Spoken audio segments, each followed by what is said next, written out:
સદબુદ્ધિ આપે, ભારતીય જનતા પાર્ટીને સદબુદ્ધિ આપે, વિદ્યાર્થીઓને ન્યાય મળે। આ તાનાશાહી નથી। અરે પાછળ આવો, હું એમ કહું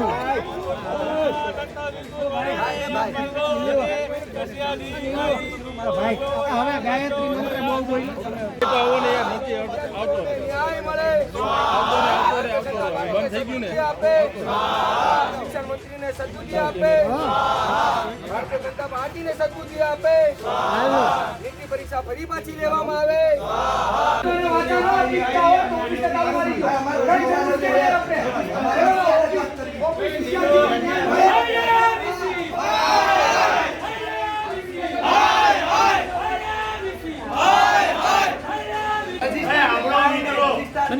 જો ભાઈ એને આવું ન હોય ને, એને ઘરે લેવું હોય ને, યુનિવર્સિટી ઘરેથી ચલાવી હોય તો આપણે બધા ઘરે જશું।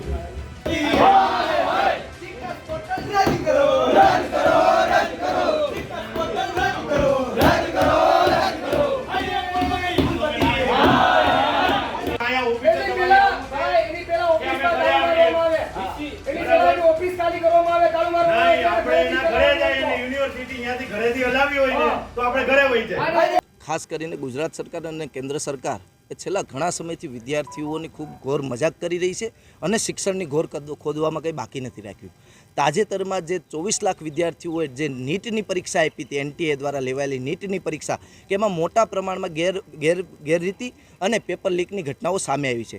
છતાં ભારતીય જનતા પાર્ટીની સરકાર અને જે કેન્દ્ર મંત્રી છે જે ભાઈ ધર્મેન્દ્ર પ્રધાન, એના હજી પેટનું પાણી હલતું નથી। અને અમારી એક જ માંગ છે કે ભાઈ એનટીએ દ્વારા જે નીટની પરીક્ષામાં ગેરરીતિ થઈ છે તો એ પેપર રદ કરવામાં આવે ને રીનીટ લેવામાં આવે। બીજો ખાસ કરીને ગુજરાત રાજ્ય માટે એક સળગતો મુદ્દો છે કે જીકાસ પોર્ટલ, આ પોર્ટલમાં 15 સરકારી યુનિવર્સિટીઓને જ રાખવામાં આવી છે અને એટલા માટે રાખવામાં આવ્યું કે પ્રાઇવેટ યુનિવર્સિટીને ખુલ્લો દોર આપી દેવામાં આવ્યો છે। પ્રાઇવેટ યુનિવર્સિટી અત્યારે ફૂલ થઈ ગઈ છે એડમિશન, અને સરકારી શાળા કોલેજોમાં અને જે યુનિવર્સિટીઓ જીકાસની અંદર આવે છે એમાં હજી એડમિશનના ઠેકાણા નથી। ત્યારે આ સરકારને સદબુદ્ધિ આપે એ માટે આજે ભગવાનને અમે પ્રાર્થના કરવા આવ્યા છે કે સરકાર હવે વિદ્યાર્થીઓ હિત માટેના નિર્ણય લે અને એવી બુદ્ધિ સુજાડે કે સરકાર એ જે વિદ્યાર્થીઓના હિતના જે પ્રશ્નો છે એને વાચા આપે, અને જે એનટીએ છે કે એના આધીન જેટલી એક્ઝામો હમણાં તાજેતરની વાત છે એ તમામ એક્ઝામોમાં ક્યાંક ને ક્યાંક ગેરરીતિના પુરાવા જે દિવસે ને દિવસે સામે આવે છે।